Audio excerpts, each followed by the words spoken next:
Hello, my friends. I am Rick, and this is your seat at the table. And it is a Friday morning, which is an unusual day for me to do videos. This will be my third video today. Probably be the third one I post this, so we probably won't see this for 3 weeks. The Anyway, you want to see why? Check the previous video on Force Succession. Anyway, this is Battletech's technical handbook from FASA. It was one of my regular readers, subscribers, who was commenting that he had this book, and we was talking about the point system for buying in, creating mech units and stuff, and the evolution of that in part comes through this. And he had reminded the conversation that reminded me I even had this one. It's up on my shelf. I haven't got to it yet for a number of different reasons, and it's a nice little gem. It's for all intents and purposes, this would be an advanced Battletech book, and I'm sure the later rule books that have come along, well, the Catalyst versions, Fan Pro versions, probably have adapted or have taken a lot of this and moved them forward. Obviously, the battle value point system that you guys are currently using to create units, its evolution comes through this as well. The combat value, I believe it's what it's called in here. I didn't use the system all that much. By the time I got this, things were starting to wind down. I had a very, very thin pool of players who was willing to play, and I was still buying the material because I love the world and I love the novels and the source books and the lore. But from playing perspective, it became much harder. Once I got out of high school, my friends went their own ways and life changed, and I've never had an opportunity to resurrect any of that stuff. And I hope to change that sometime down the road here, but right now it still is what it is. I spent $12 for this book, and I bought it in 1994. So I got this.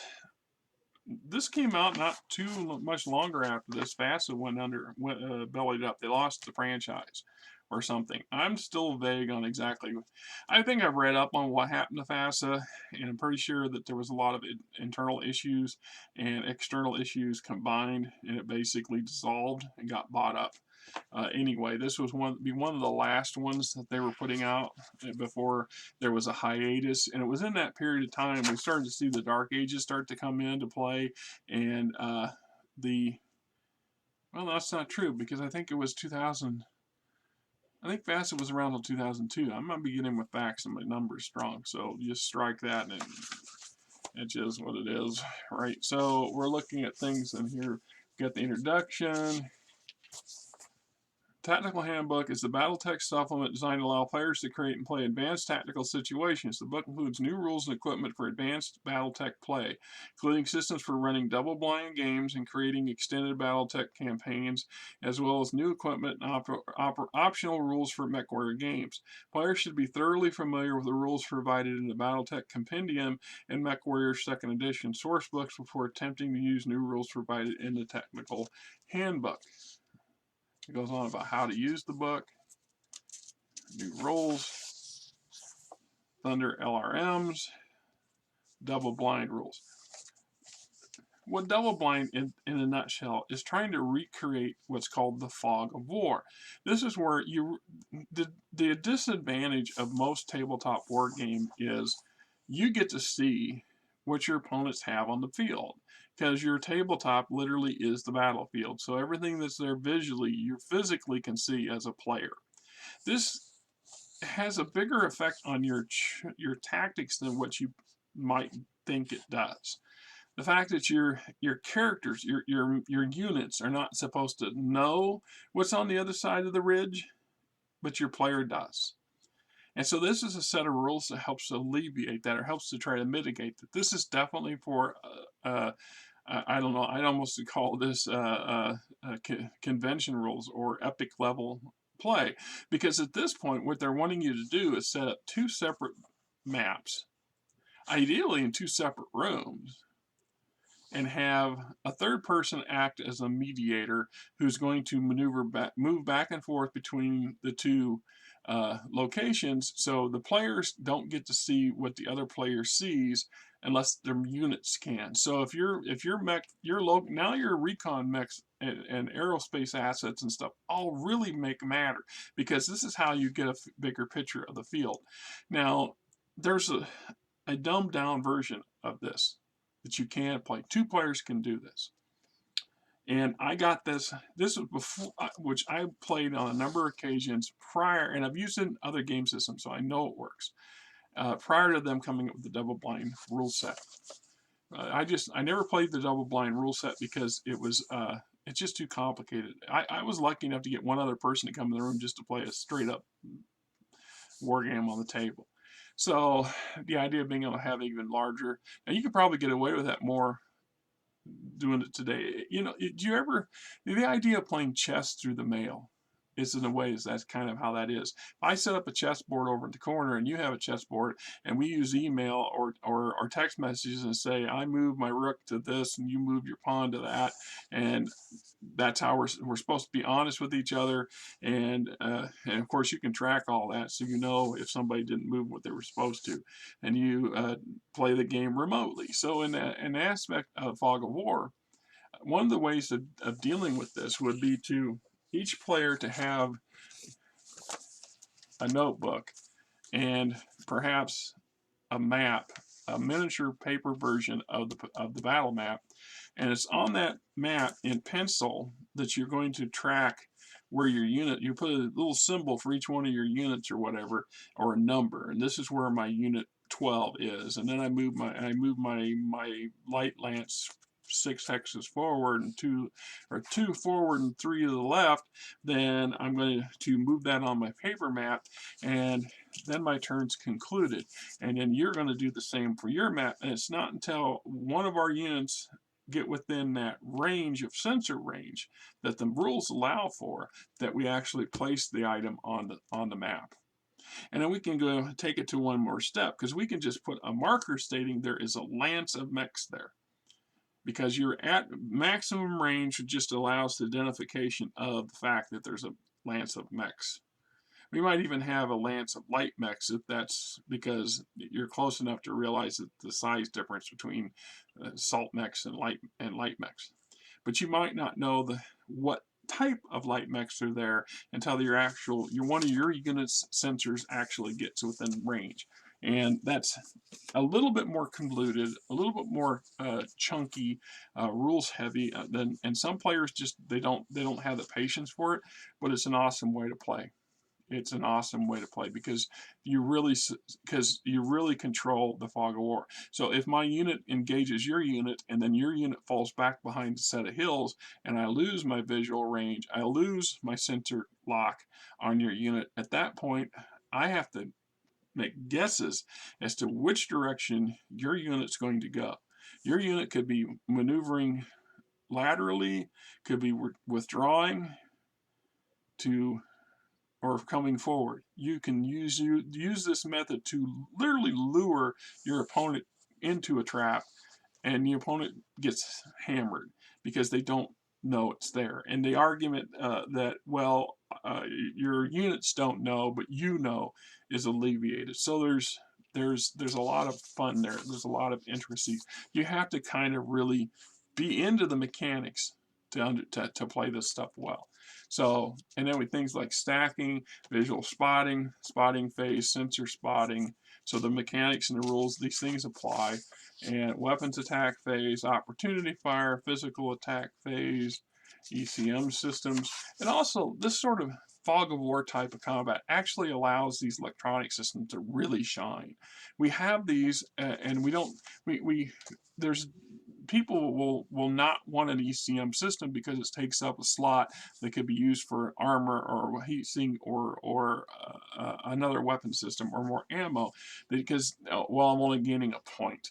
I only get an extra point because of this, or an extra range of this.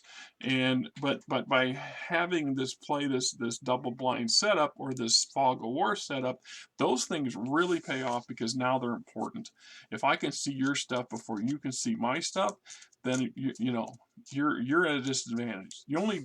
Downside is that, of course, if I have an ECM suite that lets me scan and 1 or 2 hexes further out than yours, when yours reaches a certain point, we have to make that decision and say, I have to put it on the field. I have an ECM, and this is my ECM. So we have to. There's a little bit of honesty that goes into that kind of a gameplay too. So we got operational game, determining campaign objectives, creating opposing forces. So that's another thing. It's kind of a learning curve. A lot of players, new players, have to learn, or whether they want to or not, just how opposing forces are supposed to work and how to set them up. In theory, you can play Battletech solo. These rules allow you to create enemy formations like battle value. It's possible to randomly roll units. It's also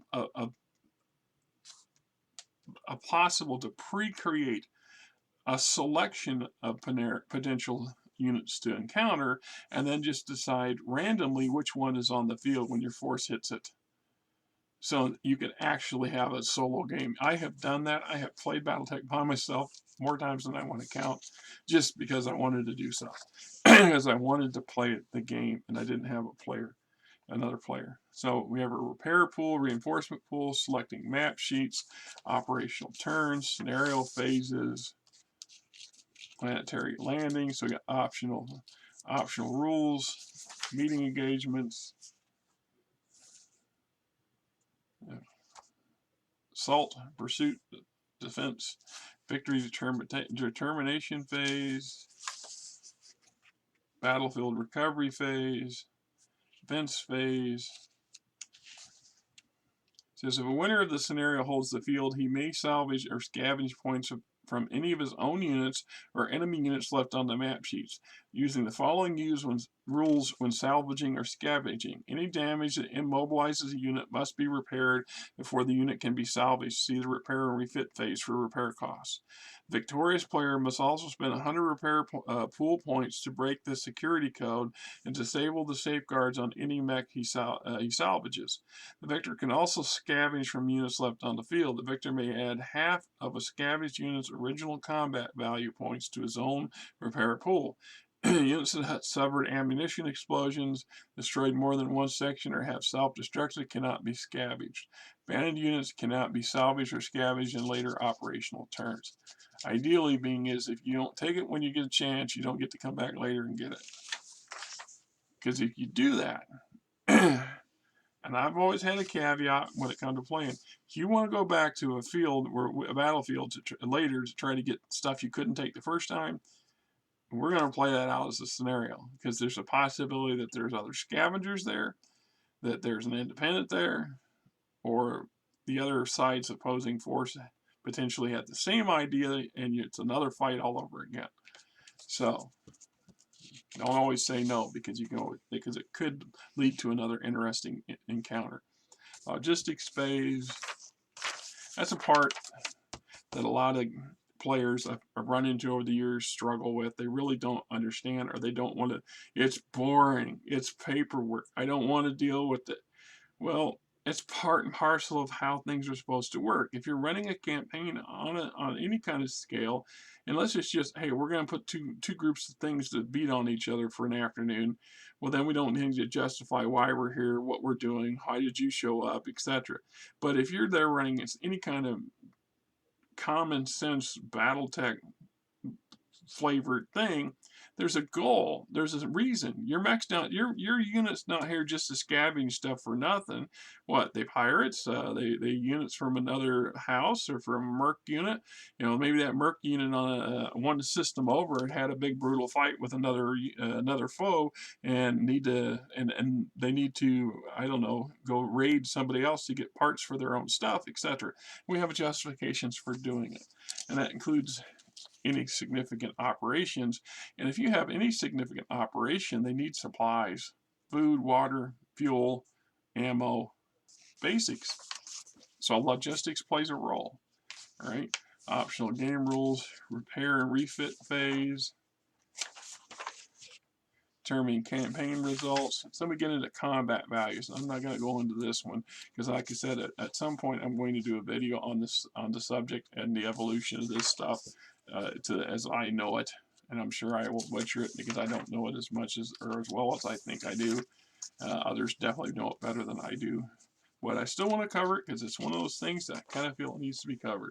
So static defense combat values, static defense damage, combat values based off of various machines. So, you know, a 40-ton assassin is worth 1,786 combat value.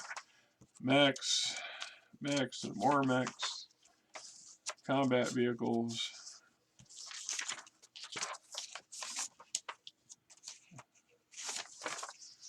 Let's see, we have plenty of vehicles here. There must be something. I don't see infantry, but there must be something. And there must be an entry in here somewhere. I'm just glazing over.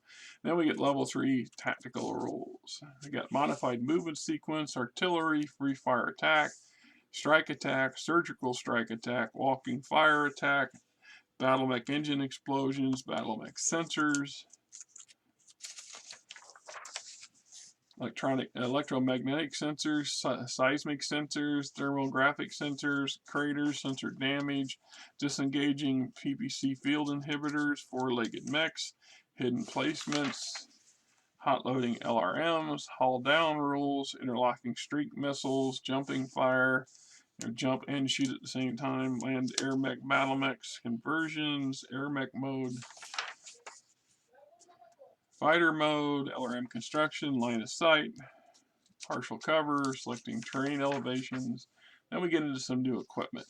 So we see the clans arrive, and the Innersphere is desperate to find other ways to deal with these clans. The clans that got faster machines, better armed, cooler running, and have further range. And all these are crippling issues for the Innersphere.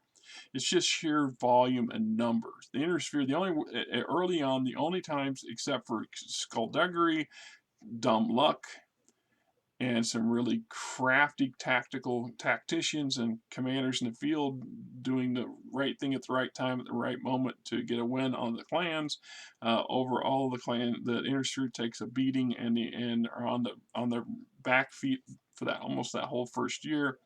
And part of it is this huge gap in technology. The only real advantage the Innersphere has over the clans at this point is sheer volume and numbers, the sheer amount of firepower, people-wise, equipment-wise, that they can throw at them.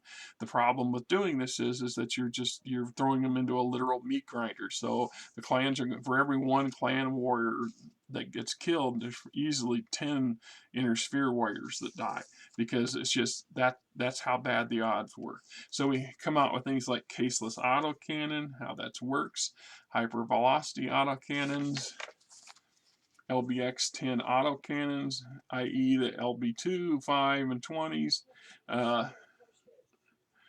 mech mortars, ultra autocannons, acid or axe warheads, anti-personnel warheads, dead fire missiles, extended long-range missiles. The ELRMs were developed by armors of Coventry Manufacturing to help counter tremendous ranges of clan weaponry. Heat problems plagued the initial missile designs. Coventry's engineers overcame this obstacle with a two-stage design.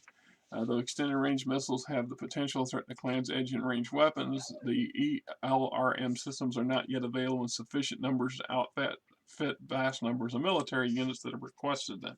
Heat-seeking guidance systems, magnetic pulse warheads. See, there's something. This addressed one of these issues that I have had with Battletech for a long time when it first came out, and I still bring up some of this stuff when things like, well, gee, they didn't have in the 80s when they first envisioned this stuff that we have now. So, while drone technology is mentioned in here, it's not in Battletech. It's not really heavily utilized as it ought to be or could have been. If you go and look at, considering the FASA also produced Shadowrun, where they used a lot of drone technology for riggers, the knowledge was there. It just didn't translate into Battletech all that well. On a battle map, it just didn't play so hot, and I don't think think that it was explored or developed as initially as heavily as it could have. Yes, it exists. Yes, we've established there's more of it than I originally first thought available, and that later rule books do address things like drones and bring them into play. But the fact was, there's a lot of technology that we can do today in the 20th century or the 21st century, however you want to look at it, that ideally Battletech is only set a few hundred years in Earth's current history.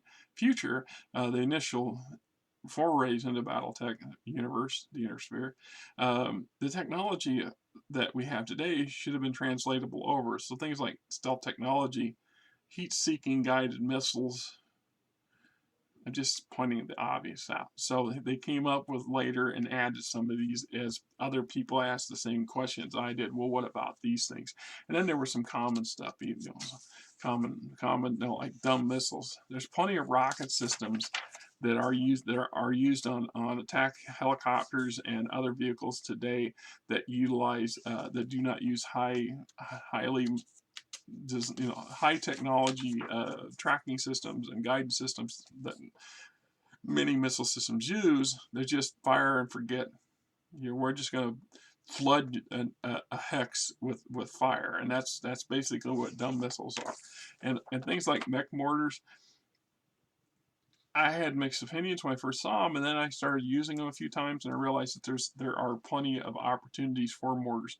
The disadvantage of missiles, LRMs, without the guidance, most of them have a certain arc. They have to be, you have to target wherever they're going to go, and they can go over a hill, they can go around a hill to a limited degree, but they have to really kind of still have that LOS to do well, as opposed to being able to just, ideally shoot them and let them do their thing. So guided missiles are not, there's a significant differences in the technology and level.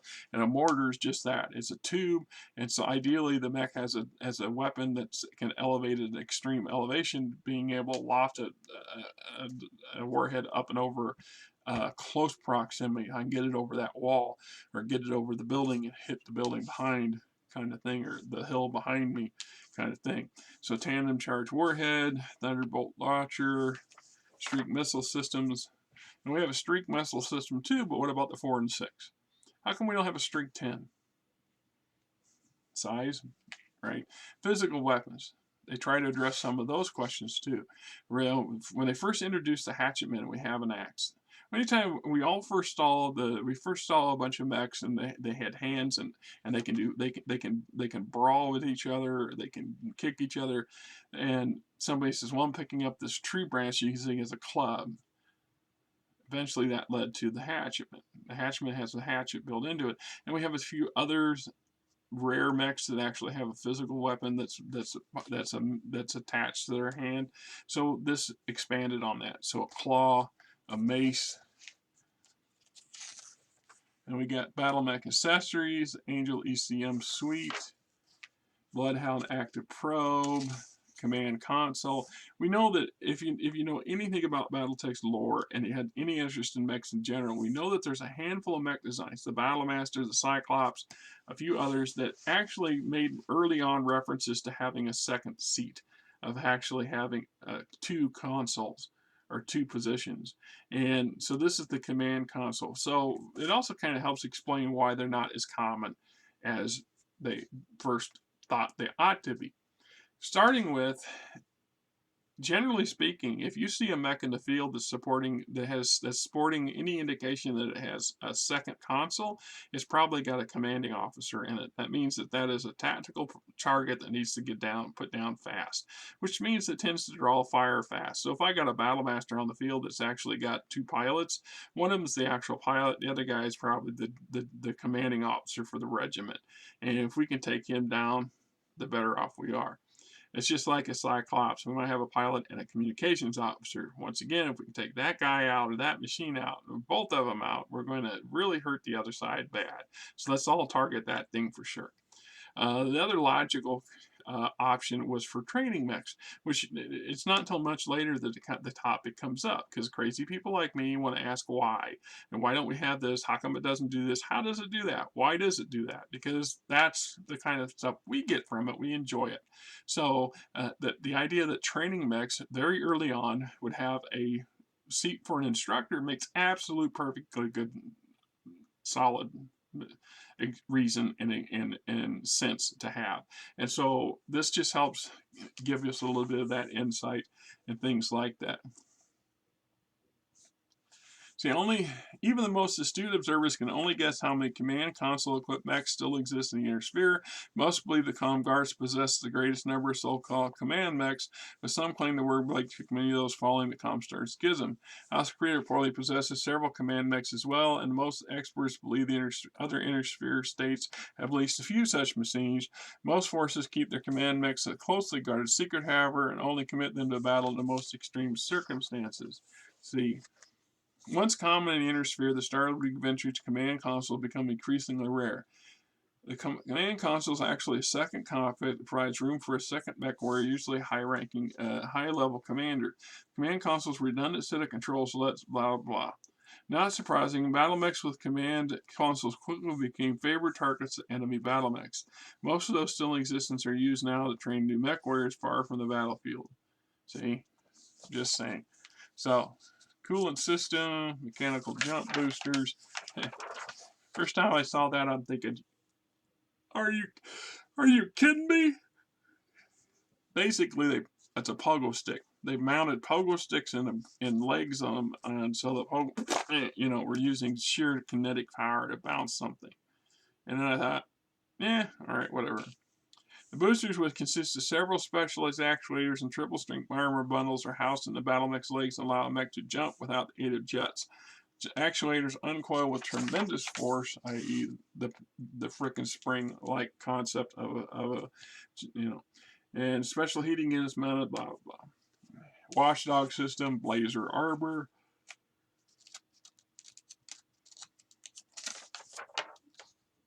Glazed armor, laser anti-missile system.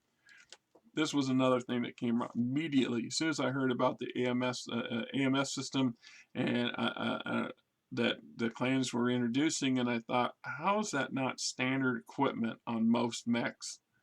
It doesn't. It seems to me that you can still make Gatling guns and stuff like that. A technology. It's the targeting systems that with the decline of the succession wars and the destruction of or decline of technology through the succession wars and destruction of a lot of the capacity and knowledge, it's the inability to produce the tracking and combat tactical computers or make them sophisticated enough to really handle these things well that limited or reduced or eliminated altogether some of the technologies that we then see as reintroduced. As I said when I did my video on the SLDF tactical handbook or equipment tech, of the mechs that were cutting edge and quite common for the SLDF, had a lot of technology in them that when the clans show up, everybody thought was brand new stuff. The truth is, it wasn't new. It was just stuff the clans had never forgotten, and the inner sphere is now reclaiming, recovering, and rediscovering.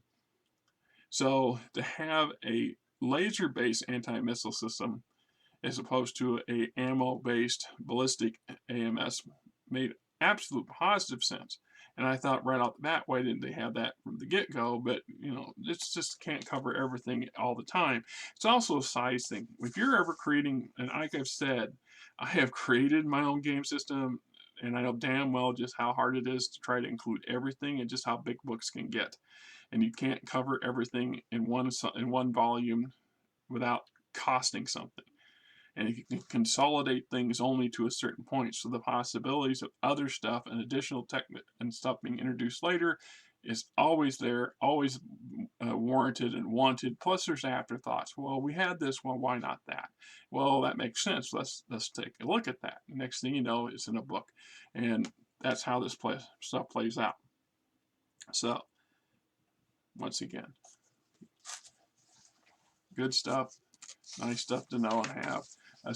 Static defenses, things like bunkers, field works, fortifications. Installations, mech warrior gear, bladed flat cooling suits, computer voice circuits, damage interrupt circus, SLDF neural helmet. Right here. The SLDF's neural helmet is considered the crowning achievement of Star League technology. The neural helmet provides an interface between the Battletech and the mech warrior that's vastly superior that provide less sophisticated neural helmets. Only a handful of these rare neural helmets are known to exist, and the comm guards allot them only to their best mech warriors. There are some of those who defected to the Renegade were like during the Comstar Schism reported to the SLDF. So also this would be the predecessor of the clan version of their clan neural helmets. So right, anyway, there you go. Lots of good stuff, lots of interesting things, lots of new things and stuff. And like I said, it's a good book. You get your hands on a copy of it, well worth having. Some of this stuff doesn't reappear in any of the other books I know of. Some of the technology and things, there's a few that they were good ideas. They used them in limited number and then moved on to something better, or it wasn't feasible, or from a game perspective, they were problematic. It's just like the rules, the double blind system. If you're learning how to play, you do not want to be tapping into the more complex rule sets. Although I'm an old school Yahoo for a reason, and of course I'm jaded, considerably jaded when it comes to how to play games and how to learn games. And I'm a personal belief sometimes learning the complicated stuff early is not a bad thing, because it expands your view. It might take you a while to get used to the extra sets of rules, the extra sets of mechanics, the options that are available to you. More important though, learning these, that they exist, that they're there, that gives you that you know that there are other options, there are other ways of doing things. The other side of it is the same reason why I've done a few videos and had a lot of arguments in the last 4 years over the idea of chunky rules, too many rules, versus streamlined, story-based, and not so much on the rule set. And my argument still, in my opinion, still stands and is still valid. In order to get to a streamlined game system, you've had to go through the growing pains of the other stuff. So your basic initial rule sets are very easy and they're very limited. If you look at the original, and I have the original Battletech rulebook for the tabletop, it's very thin. The actual combat rules are pretty streamlined, and they haven't changed much in 40 years. We've expanded and added more options. Additional rules represent additional options, things you can opt to use and opt out of. And by having them established, we then have the groundwork to build upon for more options, for more opportunities, for different ways of addressing things. Over time and experience and a lot of input from a lot of different people who've used these systems have allowed them to refine and reflect in the next generation of rules. So your current set of rule books for Battletech, and I admit I do not own one of those. I have not bought a new beginner Battletech box set, because I struggle to come up with the money to buy these source books I don't own, let alone the idea of just buying Mechs, a starter box, and or minis when I'm not playing. I just can't do it, and so I'm at a disadvantage. So I don't know exactly what the latest version of these rule books might look like. Although some of them are floating around as free PDFs, and I do occasionally look for stuff like that just so I can get a view on them, get some eyes on them, and see what if they're really truly something I want to try to invest some money in. The genesis of that is to get to the streamlined rule sets. You had to go through the process of getting a complicated, complex, wide range option sets, because then at this point we can smooth out the edges, we can pull away the things that really are not necessary, that are really truly options, and things that really enhance the game system, and then consolidate them into that simpler format. It's just, to get from there to here, you needed to go through the process. And having done the process means if somebody comes up and goes, hey, how do I do this? Why can't my mech jump without jump jets? Well, here's a set of rules that say if you have a mech and they do this with the actuators and they do this and it takes this amount of points away from your machine and tonnage, blah, blah, blah, yeah, you can do it. Do you really want to go through all that? Anyway, till next time, I'm Rick, and I hope you guys have a great weekend.